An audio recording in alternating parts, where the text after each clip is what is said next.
So the big news yesterday was that Alex Rodriguez told ESPN.com that he plans to retire after his contract expires in 2017. Not shocking news, by the way. However, according to the Daily News, A-Rod is backtracking just a bit, saying, I'm thinking in terms of my contract, which ends in 2017. After that, we'll see what happens. He can play till he's 50. And that got us feeling a little nostalgic. Remember A-Rod's demands in 2000? If he were to sign with the Mets, he wanted an office, a luxury box, a full marketing staff, his own merchandise tent at spring training, and use of a private jet. So, guys, what would have happened throughout the course of history with A-Rod and the Mets if he had signed there? When you start thinking this one through, it's amazing how the course of New York baseball history would have changed, right? So you got A-Rod at shortstop for the 2001 Mets. You assume they're pretty good for a couple years. That was coming off the World Series. That would have lifted that lineup certainly to a new level, hitting with Piazza and Ventura hitting around him, I guess. So then Steve Phillips doesn't lose his job. Our friend Jim Duquette and then Omar Minaya don't become the GMs. Jose, look at that lineup, first of all. So the 2001 Mets are powerhouse. So the whole Omar Minaya thing doesn't happen. Jose Reyes as a Met never happens.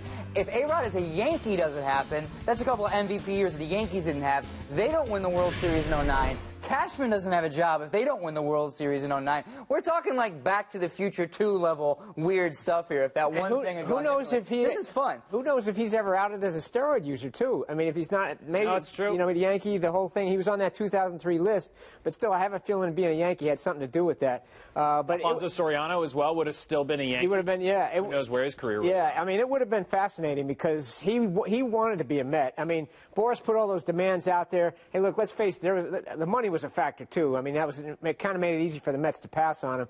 But he would have been him and Piazza in that lineup, and he wanted to be the guy. He wanted to usurp Jeter as the shortstop in New York. It really would have been fascinating because of that star power on the Mets side. And it's crazy because we talk about how crazy and ridiculous the numbers are in these contracts nowadays and the demands by Boris. But those demands, he wanted an office at Shea Stadium. I mean, what are you going to do in the office?